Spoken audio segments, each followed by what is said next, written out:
Well, good morning, everybody. I'm Nick Lovegrove. I'm a professor of the practice at Georgetown University, and there I lead the executive MBA program, working with mid-career professionals, many of whom are going through important career transitions, which we might spend a bit of time talking about.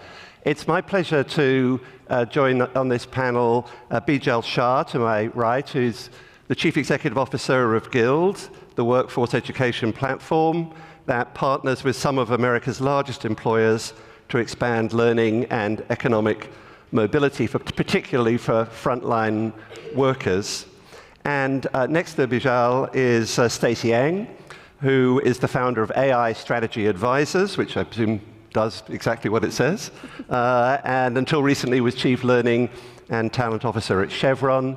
She's had a distinguished career working on enterprise learning for several of the largest and most important companies in the country, Johnson & Johnson, Goldman Sachs, Morgan Stanley. She's got a very broad range of experiences to draw upon, and we're very anxious to draw upon their respective experiences. I'll throw in a few observations of my own. I worked for 30 years for McKinsey & Company, so I've got a little bit of background myself, and our brief is to write the roadmap for the AI-fueled future of work, and we have 26 minutes to do that in. So let's get started. Bijal, I really want you, first and foremost, to talk about how you approach this challenge at Guild and what it means for you to think about writing the roadmap for AI. Yeah, I'll talk, thank you everyone. I'll talk about what we're doing at Guild, and then I'll talk a little bit about what we're doing with the large employers, just to cover the gamut of the type of employee base that we service. So Guild has roughly 800 employees, and we spend a lot of time thinking about the power of AI and driving our ability to be more agile, nimble, and more innovative. And one of the things that has been really important inside of our own organization is spending time actually giving people space to utilize this technology. And so when I think about a roadmap, normally people think about a roadmap and they think about quarters and then what are you going to do over time. I think about it in segments of how do you actually get people comfortable with this technology? What do you need to do to make that happen? How do you actually help people see how they can embed this in their workflow? So how do you drive behavior change and change management? And so using those two areas to then put work against, okay, well, how do we actually go about driving behavior change in our business? One of the things that we learned early on, and is a core principle of change management, is the fastest way to drive adoption and behavior change is actually to have peers influencing peers. It's not a top-down mandate that actually works. I think people look at senior leader teams or executive teams and kind of roll their eyes. And so what you need is people inside of your organization who really believe in this technology and the power of it, and then to be the champions of that with others inside of the organization, and to actually show the power of what this technology can do and what it can unlock. So that's probably, from an 800 size employer perspective, what works. When you talk about a large employer that has 100,000 or 400,000 employees, it's really hard to create the organic moments of connection between peers, because you want organizations in different parts of the company to learn from one another on this technology. And so we've spent a lot of time working with our employer partners on rolling out AI tools is one part of the roadmap. You should provide access to AI tools to your organization. The bigger hurdle is actually change management and behavior change. And so we've helped to work with them to build a scalable solution and a more digital solution to actually driving change, behavior change and change management inside of the organization, so that peers can learn from other peers across the business and see the power of this technology. Terrific, and I might ask you in a minute to describe a typical relationship with a client that enables you to do that. But Stacy, let's hear from you first. How do you approach this challenge of developing roadmaps for your clients, and indeed drawing upon your experience at Chevron in particular? Yeah, so thank you for having me here today. So just a little bit background. So I lead our kind of corporate learning and development organizations in the large enterprises like Chevron, Johnson & Johnson, and prior to that, some of the big organizations, financial services. And in that, so I'm coming at it from more of an internal corporate learning and development practitioner perspective from HR, and how organizations meet this challenge when you have a new thing coming into the organization. How do you create that learning and adoption to help organization be successful and also developing your workforce? So that was kind of my backdrop to this and context in terms of how I got involved in this. So about 2020, just to give you some context, back in 2023, when this whole ChatGPT started entering the workforce, a lot of companies are trying to figure out, what do we do about that?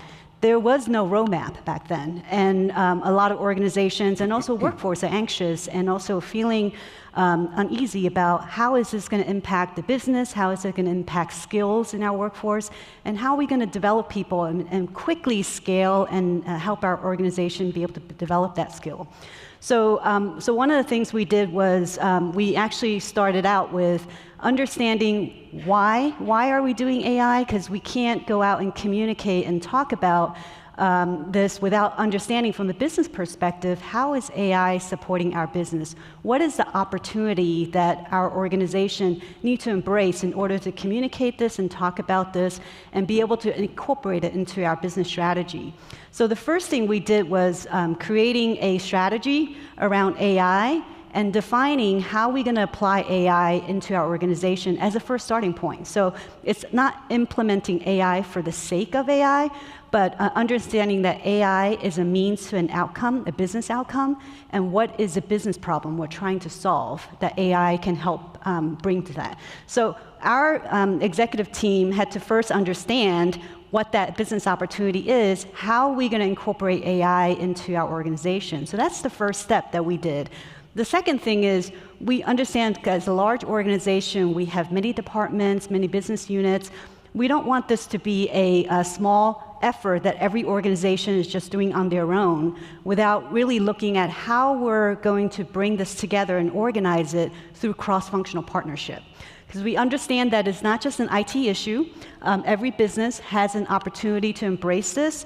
So we actually very quickly put together a startup team with a small team of people from the business, from our IT organization, from our HR department, to come together to create an AI council in terms of how we're going to identify the opportunity, how we're prioritizing where we're investing in AI, and what is the strategy and change management plan that we need to think about in order to help bring our employees along this journey. So that startup team was set up very quickly to help us start to kind of just think about the strategy for that. And the third piece, as Bijal mentioned, is all about the change management.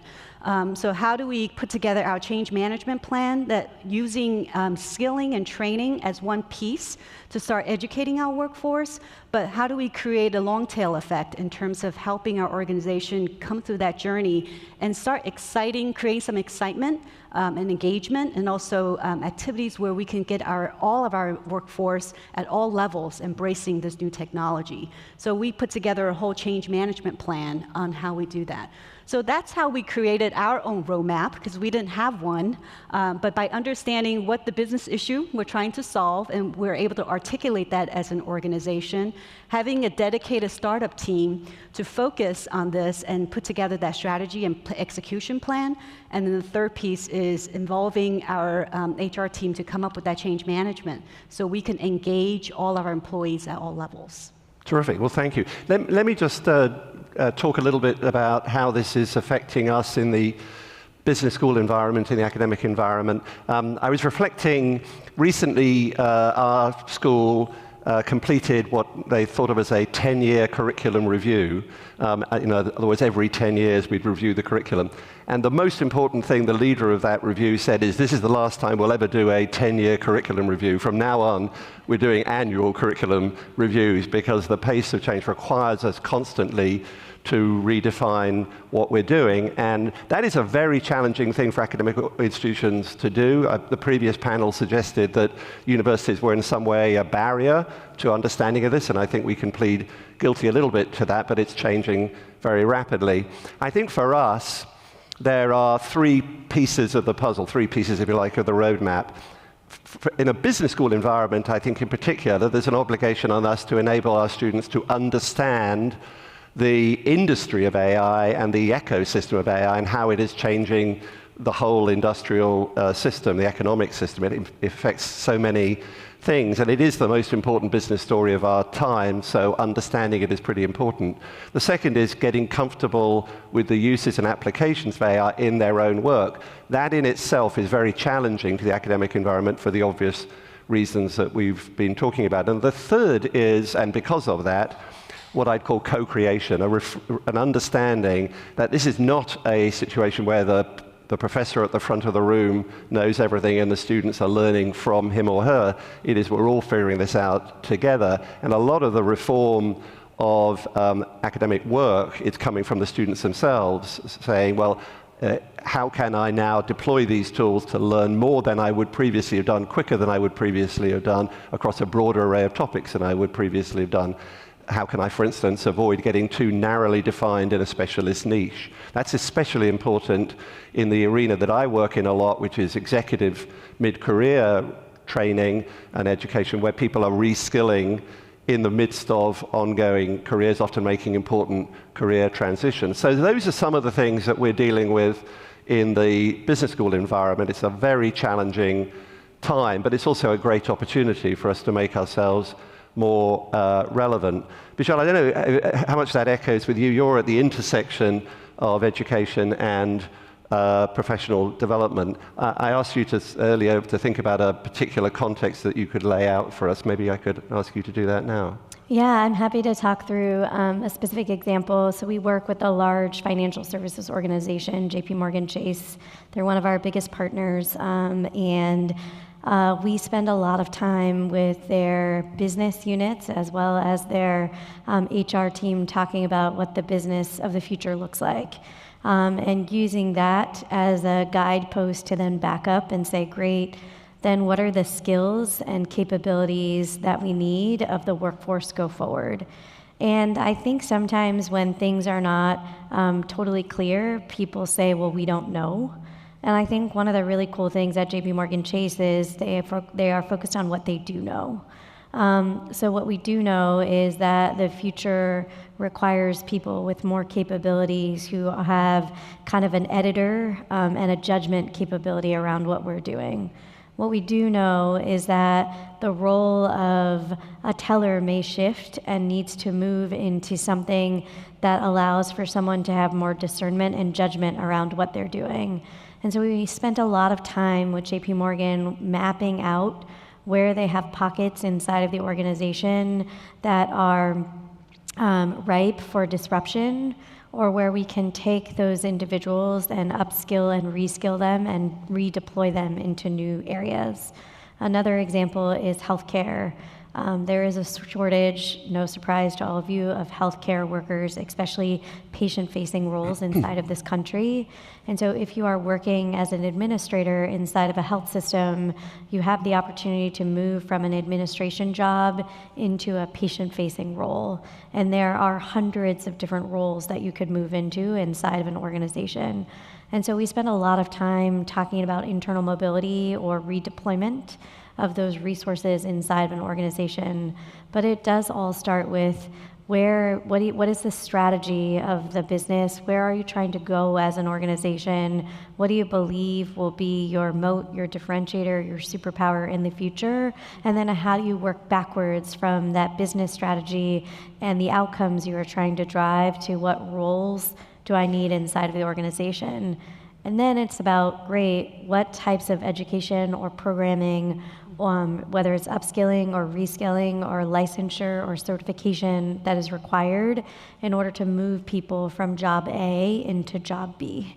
And we think about that across every industry, across every different part of the economy.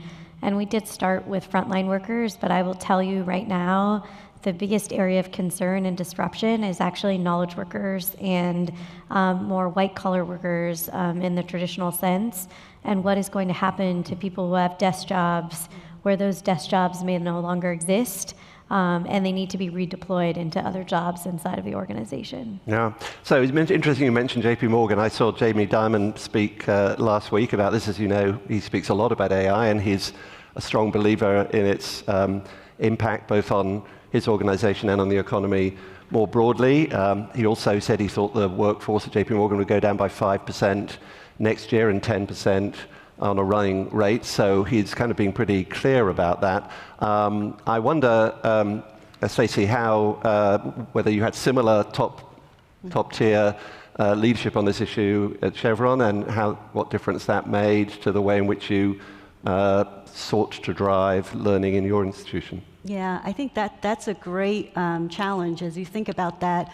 As we're thinking about creating that AI adoption, understand that AI doesn't mean the same thing in different job categories or different type of roles. So you really have to be catering to that and personalize it based on the job context.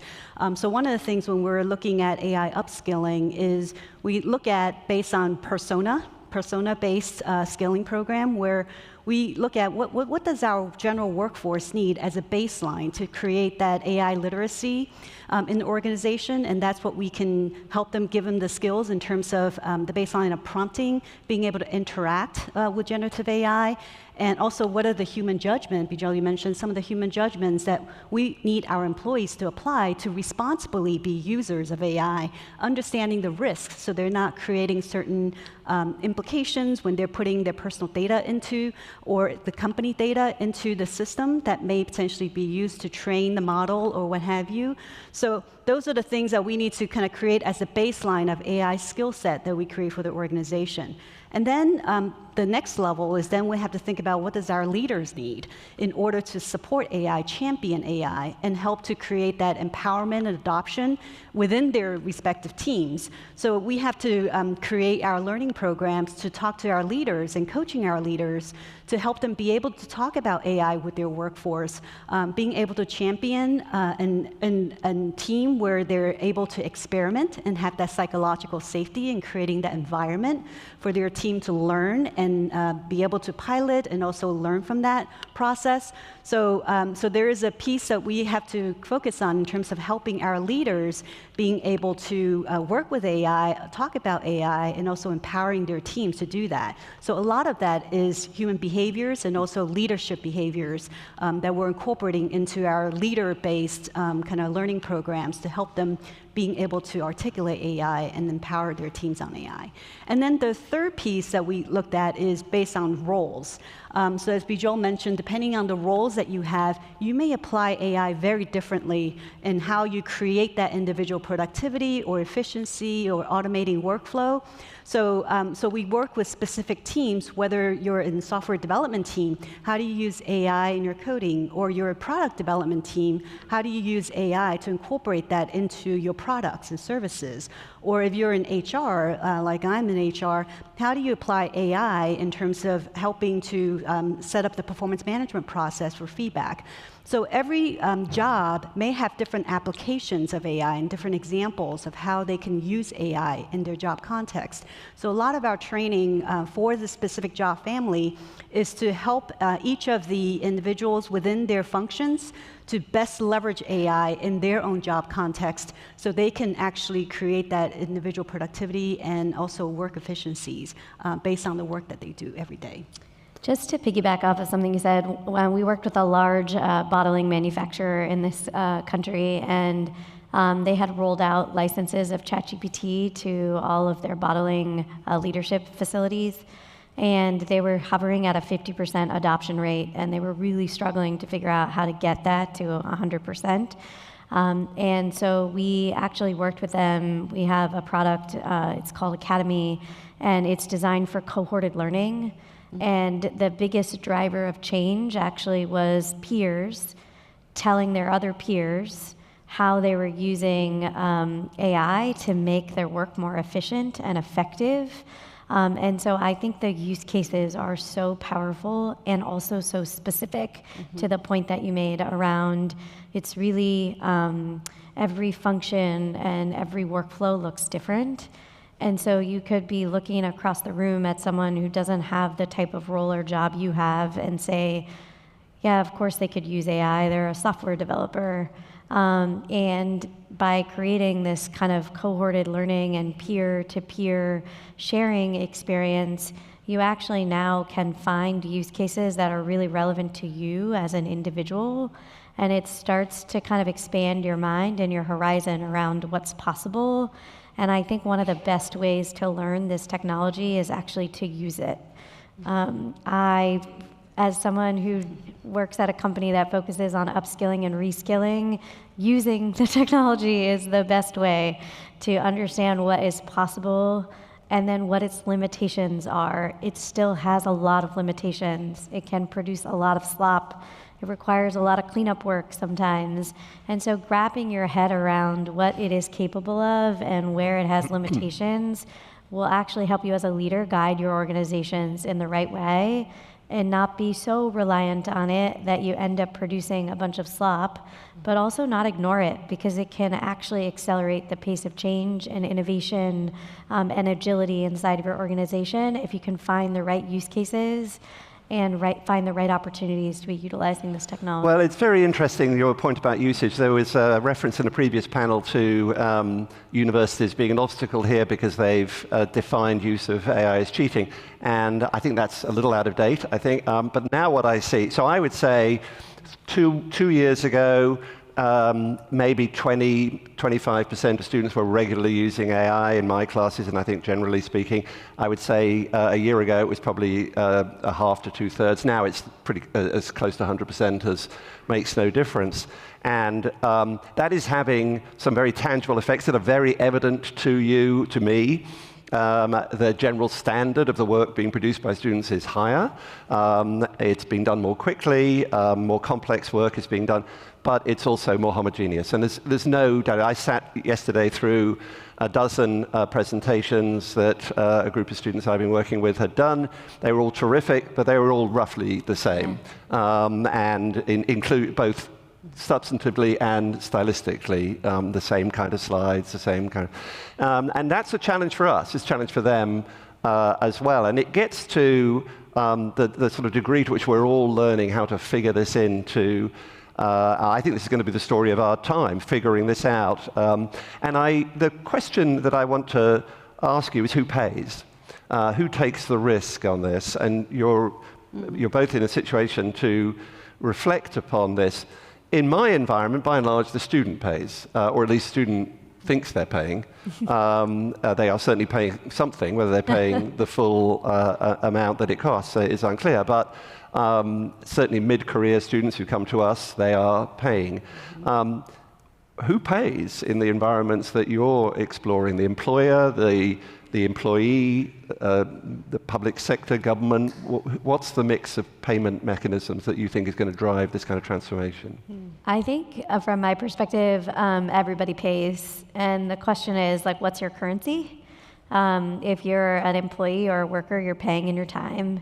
I think this transformation that this country is going through is largely going to be carried by the public sector and the private sector, meaning employers and government institutions. We work with a lot of, have started to see a noticeable pickup in cities and states who are interested in working with Guild to actually work with their constituents, so their citizens, or the folks who live in their communities.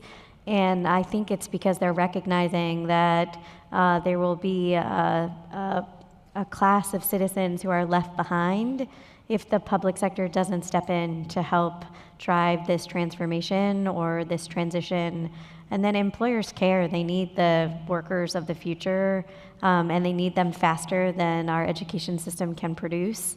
And so there is an economic incentive for them to participate in this.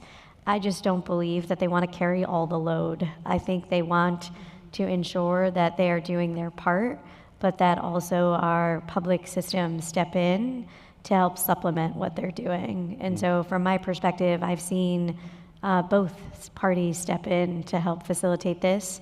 And then it's not, the employee has to give their time, their mental space, their energy to wanting to be upskilled and reskilled. And I think sometimes we lose sight of what is going on in the world or in that individual's life that makes it so that there are hurdles there to actually dedicate the time to being upskilled and reskilled. And so I think everybody pays. It's just which currency they're paying with. Thank you. Yeah, I do like that perspective, and I think coming from an employer perspective, because I work for large enterprises, is that the employers need to invest in this technology and also in the skill set and upskilling their employees, because they need their employees to have that skills in order to leverage the opportunity that the AI can present to the organization and help their business create that business outcome and also generate whatever that is, whether that's efficiency or productivity or it's revenue or financial. So they do need to invest into their employees and workforce development. So employers do pay and invest into that. I think employees pay it as well, because a lot of the employees, they're seeing this happening around them in their personal lives as well. So employees, and not only if their companies are not paying for it, they're actually going out and seeking out whether it's public source resources, training opportunities to upskill themselves, or paying for that, invest in their time in order to learn that new skill. So I do see employees also pay into that because they're investing in themselves and seeing how this can actually create additional tools in their pocket that they can actually leverage as skill set wherever they go in the next roles or opportunity or career that they have. So I think both party pays, but I do think employers need to invest into this as they're developing the workforce. Terrific. We have a minute and a half left to maybe address this final question. Bijal, you started talking about it, how you use AI. I'll start. Like many people, I think my use of it has gone in sort of stages from experimental to now fundamental to the way in which I work. I view it as making me better as an educator. Every class, every course, every syllabus, every class plan, I now turn to this assistant, which I didn't previously have. Funnily enough, teaching is quite an isolated profession. You just do your thing. I've now got a team of assistants effectively working for me, helping me do that. What's your use of AI? How do you use it? Yeah, I think similar to you, the power for me has been in orchestration. And so I use Claude Cowork predominantly, though sometimes slip back to using ChatGPT as well. But I use a lot of Cowork, and then, things like Replit to publish what is happening and to start to visualize what is happening. Some of it is just playing with the technology so I can guide my own organization and the expectations of the business. And the other part of it is to actually make myself more efficient in the work that I do. And I think there's a lot of power. I want to go back to something you said that I think is really important and is starting to surface and bubble, which is the concept of taste. When everything starts to look the same because people are using the same tools, taste and creativity become really important. Yeah. And I think Ethan Mollick, who's a professor at Wharton, who speaks all the time, if you don't follow him on LinkedIn, you should, although it can be overwhelming. He has started to actually get really upset about how much LinkedIn posts look like the same kind of flow. And I think it's really interesting because I think what he's pointing out is we're losing our taste and creativity and our approach to even communicating with other human beings. And so I think that personally is going to skyrocket if you have good taste and you have the ability to disseminate taste and you are creative and you can find creative approaches to communicating, disseminating, problem solving. I think it's actually an opportunity for you to rise in this era of so much noise. And so I didn't want to lose what you said about that. Very important point. So how I use ChatGPT is I actually use it three ways. One is now that I do my own, I have my own consulting and I consult with other organizations, a lot of times I use ChatGPT as my research analyst. So when I need to put together a proposal for my client or to understand what's the latest trends in the marketplace, what are some of the different research that's published about AI that I can incorporate into my project, I ask ChatGPT as my research research analyst to go out and search the web to see what are some credible resources or research or things that I can incorporate to use. The second one is I actually use it as my editor. So like it's my sounding board. As I'm putting together my proposal, as I'm putting together my material, I actually say, oh, here's my outline. Here are some of the ideas I wanted to convey. Here's the first draft. Be my editor. As a chief editor of a executive publication or as a editor of a proposal, what feedback would you give me based on the strength of this proposal or the strength of this content that I'm writing? Give me some feedback that can make it better. So I use it as my editor to provide me feedback and give me some coaching to review my ideas, to review my concept, so I can incorporate that to make my, my final product even better. Terrific. Well, I think we've completed our work of writing a roadmap for the AI fuel future. Thank you very much to Stacy and to Bijal. Thank you, everybody.